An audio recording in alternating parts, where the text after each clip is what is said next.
kita harus selalu siap dan mempersiapkan diri. Kita harus punya mimpi besar dan keberanian untuk melakukan terobosan. Dan saya percaya generasi muda Indonesia tidak takut tantangan. Kita adalah petarung tangguh, kita hanya butuh alasan untuk percaya. Tapi yang jelas, sekarang para pemuda mungkin tidak khawatir dengan masa depan mereka. Tapi mereka khawatir dengan nasib bangsa yang melihat pemimpin mudanya itu dipilih oleh Raja Jawa. Dan ini terjadi di Konoha. Pencapaian luar biasa, baru sehari posting konten YouTube Wapres Gibran sudah mendapat 1,8 ribu like dan 12 ribu dislike. Yang sekarang sudah 20 ribuan dislike ya teman-teman semua. Wah bener-bener lu ya. BTW 6 menit 20 detik gue dapat apa ya nonton gituan ya? Ya teman-teman semua, video monolog Gibran bahas bonus demografi dan film Jumbo peroleh dislike 27.000. Ini berita dari tribunnews.com ya. Per hari ini jam 12.38. Nah teman-teman semua, ini rame di sosial media juga ya, karena ini menjadi perbincangan netizen gitu.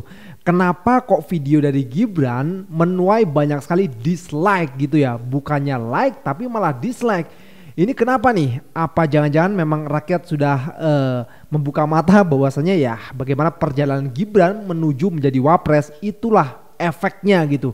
Sehingga banyak juga anak muda, rakyat gitu yang mungkin sulit untuk percaya dari ucapan Gibran sendiri. Nah, kalian bisa melihat ya di sini ya, ini dari channelnya Gibran Raka Buming Raka, dan di sini terlihat ya yang like 2,4k dan juga yang dislike 27k. Wow, gapnya banyak sekali ya, luar biasa sekali. Dan sekarang kita lihat ya channel dari Gibran, dan gue miris banget sih melihat komentar netizen ini. Aduh, sangat luar biasa sekali ya. Nah, kita lihat di sini, ini videonya nggak kita putar ya karena kalian bisa lihat langsung di sana, tapi kita lihat nih di sini komentarnya luar biasa, di luar nurul ini teman-teman semua. Mulai dari atas ya, Bang Fufu Fafa bikin teks naskah pakai chat GPT apa Gemini katanya. Nah, kita lihat di sini Bang Fufu Fafa.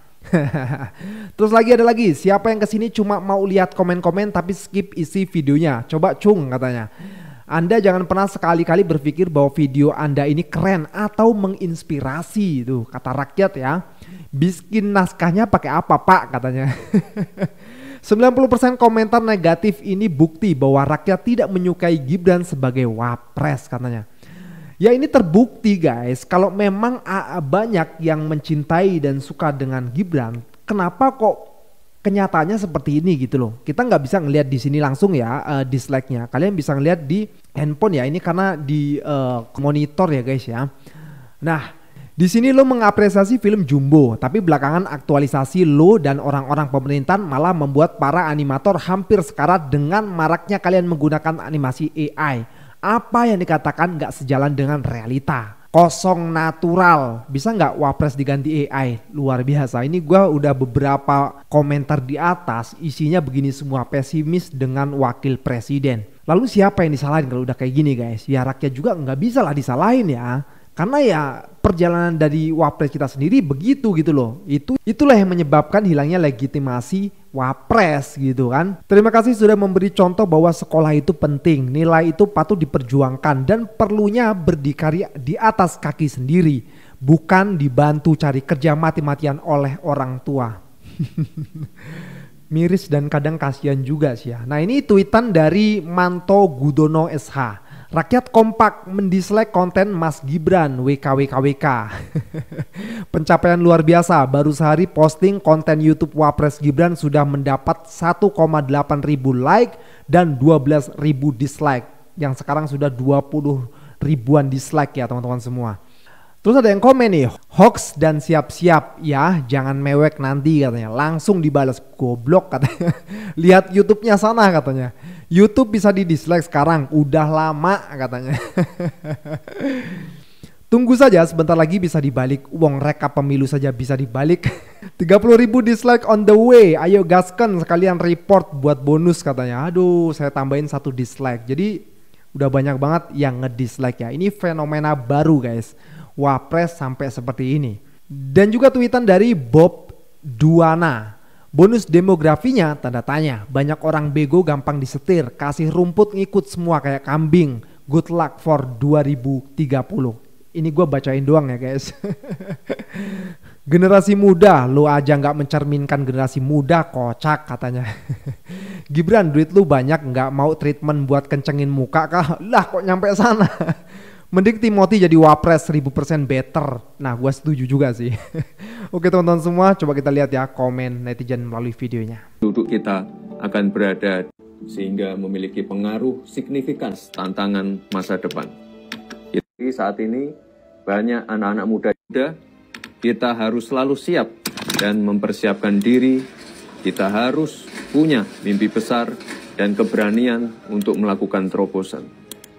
Video Gibran mendapatkan dislike lebih dari 4.000-an, sedangkan like-nya cuma 1.000 apa 2.000. Coba dicek. Kayaknya sekarang jumlah dislike-nya itu disembunyikan. Kenapa? Kita nggak tahu apakah belum siap mendapatkan kritik, apakah video sebagus itu direspon negatif, atau tidak siap dengan jumlah kepuasan publik yang sesungguhnya. Kita nggak tahu. Tapi yang jelas sekarang para pemuda mungkin tidak khawatir dengan masa depan mereka, tapi mereka khawatir dengan nasib bangsa yang melihat pemimpin mudanya itu dipilih oleh Raja Jawa. Dan ini terjadi di Konoha.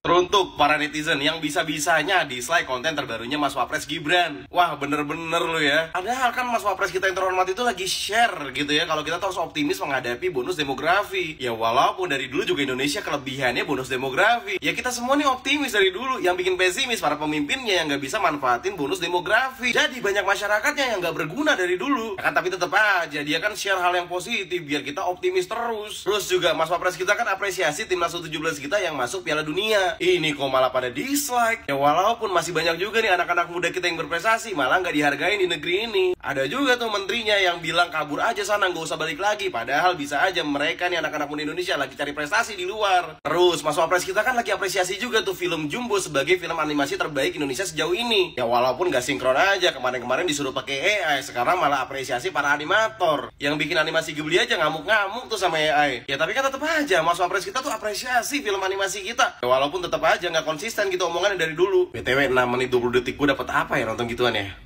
Kalau lo nanya, kenapa sih Gibran tuh jarang disorot media belakang ini?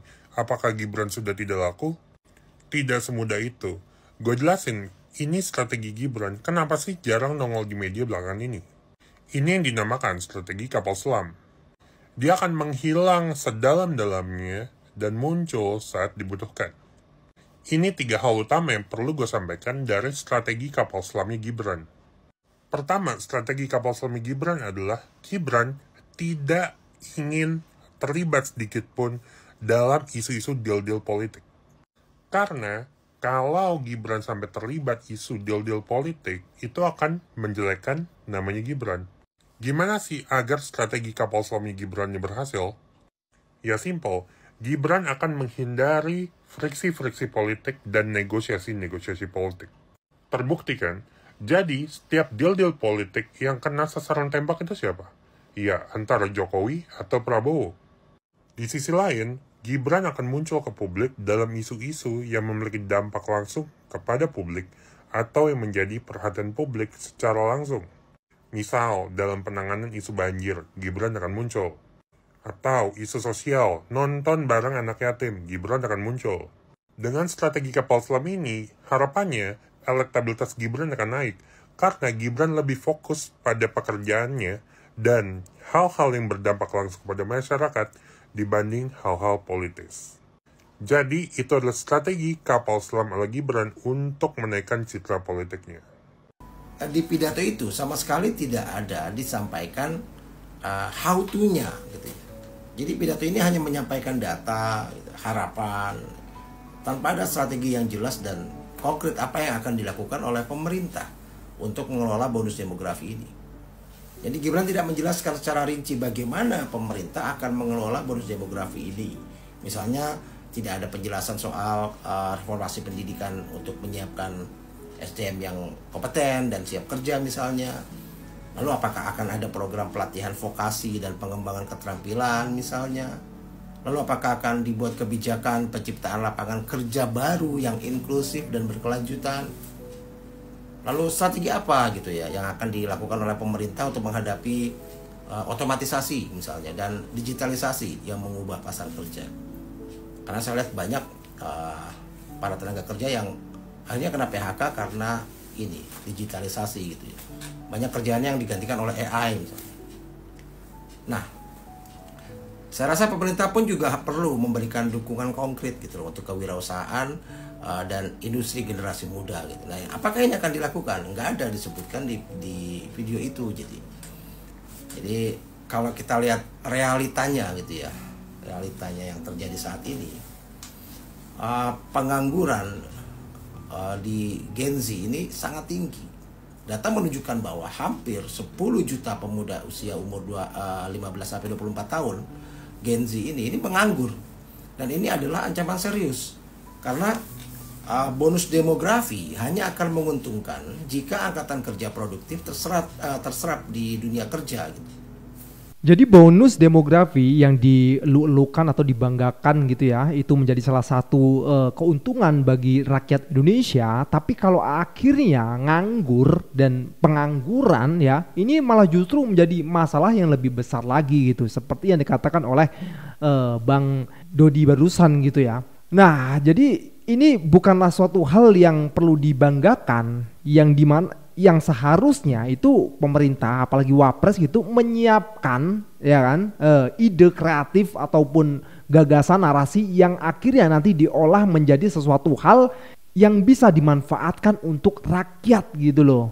Nah, itu yang dipertanyakan dalam video tersebut, kenapa kok tidak ada gitu solusi intinya itulah ya. Nah, dan yang kedua sepertinya bakalan sampai selesai jabatan dari Gibran itu akan mendapatkan komentar yang nyelekit gitu. Karena kembali lagi bagaimana Gibran bisa mendapatkan jabatan tersebut ya kan, rakyat sudah tahu gitu bagaimana step by stepnya ya kan, dari siapa. Nah, itulah yang akhirnya membuat komentar tersebut bisa ada. Oke teman-teman, kita lanjut lagi ke videonya. Indonesia siap impor produk agrikultur Amerika Serikat demi redam tarif Donald Trump. Dulu saya ada pidato kayak gini nih, ngomongnya bangsa ini bangsa besar, jangan mau tunduk pada asing, jangan mau didikte oleh asing. Berak. Negara bacot. Netizen dihebohkan oleh penampakan tugu di IKN yang bertuliskan lorem ipsum. Lorem ipsum itu artinya apa sih? Lorem ipsum, dolor sit amet, dan seterusnya adalah tulisan yang berasal dari sebuah teks Latin klasik. Teks Latin aslinya sih ada artinya, tapi lorem ipsum itu nggak ada artinya. Lorem ipsum adalah placeholder text, tulisan sementara. Biasanya dipakai untuk desain yang memuat tulisan, tapi belum tahu isinya apaan. Misal lagi desain website, tapi belum tahu isi tulisannya apaan. Ya udah isi dulu sementara, pakai lorem ipsum. Jujur aja gue nggak masalah dengan tulisan lorem ipsum di Tugu IKN. Yang jadi permasalahan adalah, ini kan Tugu di ibu kota negara. Harusnya yang rapi dong. Ini kenapa paragrafnya berantakan banget? Udah merata kiri, dikasih tab pula. Hapus tabnya terus justify gitu loh. Gak perlu kuliah jurusan desain untuk tahu kalau ini gak rapi. Ngerjain skripsi juga kan mesti rapi. Ini yang bikin dulu skripsinya joki apa gimana dah? Bang, kok lu malah gak masalahin tulisan lorem ipsumnya? Lah emang gak masalah. Kan udah biasa. Emang lu kira di Tugu IKN doang lu bisa nemu lorem ipsum? Layar canggih Kementerian Pertahanan, ada lorem ipsum. Website pemerintah Palembang, Aceh, Ternate, ada lorem ipsum. Bahkan di dekat Pekanbaru, tepatnya di Kabupaten Kampar, ada desa yang namanya Desa Lorem Ipsum. Jadi kalian jangan salah sangka. Tulisan lorem ipsum di proyek pemerintah itu bukan menggambarkan inkompetensi, tapi artistic choice. Emang sengaja didesainnya begitu? Lah terus kenapa sekarang pas ketahuan tugunya dibungkus? Nah ini pasti lu nggak baca baik-baik tulisan di tugunya. Coba sekarang kita baca ya. Lorem ipsum dolor amet. Lah sitnya mana? Kan harusnya lorem ipsum sit amet. Typo ini makanya pas ketahuan dibungkus.